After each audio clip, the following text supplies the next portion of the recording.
Je m'appelle Jill Cairns, je suis la directrice de développement d'usage numérique pour le projet Adaptive Math. Je suis accompagnée aujourd'hui d'Élodie Darty.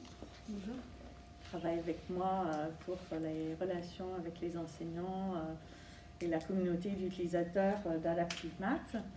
Donc, comme on disait, Adaptive Math, c'est une ressource qui a été développée dans le cadre du dispositif P2IA, donc programme d'innovation d'intelligence artificielle qui a été impulsé par la direction numérique éducative du ministère.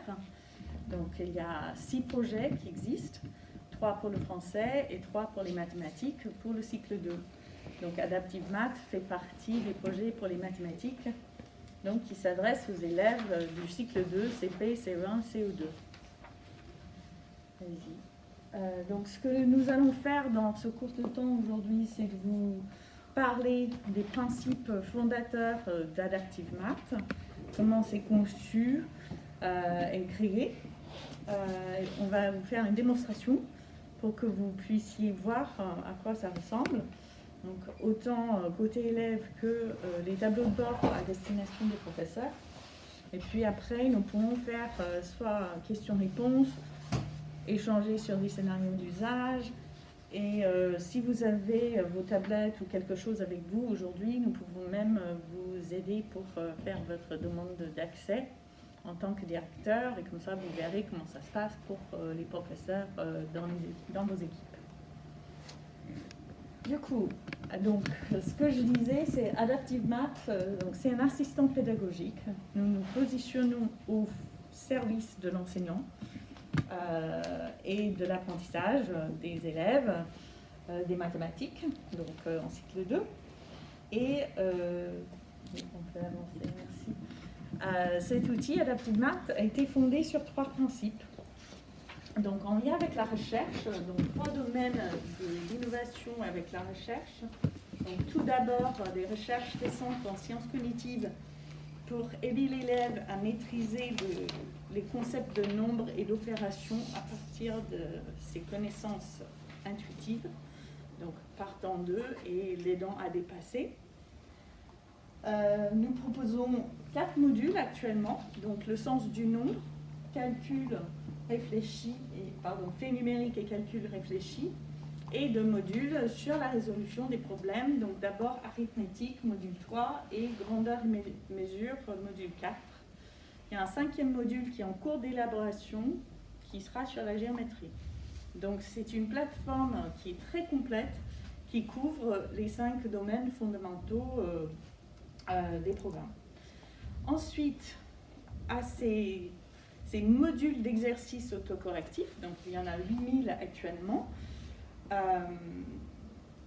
on vient renforcer avec de l'intelligence artificielle. Donc c'est de l'intelligence artificielle qui est conçue avec les laboratoires d'INRIA et de Sorbonne Université, donc des laboratoires françaises, qui sont dédiés à la recherche sur l'intelligence artificielle spécifiquement dans le cadre éducatif. D'accord ? Mais pas sur la big data ou sur des algorithmes qu'on voit dans le grand public ou sur Internet. On est vraiment sur des algorithmes qui sont dédiés à l'apprentissage. Donc, qu'est-ce que ça fait? C'est pour personnaliser le parcours de chaque élève et on distribue les exercices les plus utiles à chaque élève pour l'aider à progresser à son rythme. C'est vraiment ça la clé de ce dispositif, c'est de maintenir l'élève dans une voie de réussite à son rythme.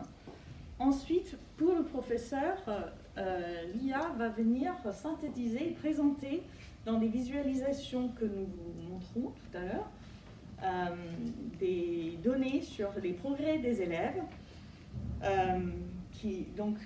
que nous l'espérons, et des tableaux de bord qui ont été mis au point avec des enseignants, donc dans une démarche de co-construction, pour justement les appuyer, servir d'appui dans la prise de décision pédagogique, donc au service de la différenciation. Nous allons vous montrer tout ça. Et le 3e domaine, c'est la recherche en usage numérique pédagogique. et avec des experts UX. Donc, l'interface élève est pensée pour maintenir l'attention de l'élève sur l'apprentissage de la discipline et stimuler sa motivation intrinsèque. Nous travaillons avec une chercheuse qui travaille avec nous actuellement sur les notions de curiosité, la motivation intrinsèque, qu'est-ce qui amène l'élève à aller de l'avant et rester motivé, sans une surcharge cognitive de serious game qui arrive avec des points, des étoiles, des feux d'artifice qui, in fine, peuvent le divertir de son apprentissage. Donc, avant que je laisse la parole à Elodie, un mot sur le fonctionnement de la personnalisation du parcours. Donc, chaque élève va démarrer un module, donc nombre, calcul, ou les 2 modules sur la résolution des problèmes, avec un test initial. À l'issue du test initial, un algorithme dit du clustering, désolé pour le mot, c'est vraiment pas ce qu'on a envie d'entendre en ce moment, mais ça existe, qui va venir analyser les traces et les différentes données qui sont liées à ce test initial pour donner le point de départ optimal pour chaque élève dans les parcours d'exercice. Donc, comme vous voyez ici, l'élève rouge et l'élève jaune vont rentrer à des endroits différents.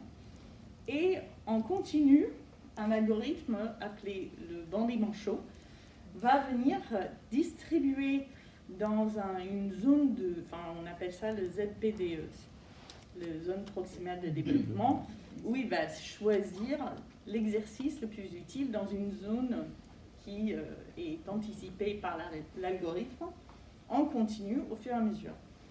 Donc avant, ce n'est pas un arbre de connaissances comme on avait avant, on avait un test initial, on envoyait l'élève sur une branche. Et donc l'élève continuait jusqu'à la fin de la branche, quels que soient ses résultats. Ici, on est dans une personnalisation fine après chaque réponse de l'élève qui personnalise véritablement. Donc ça reviendrait à donner 30 feuillets ou 25 feuillets d'exercices différents à chacun de nos élèves.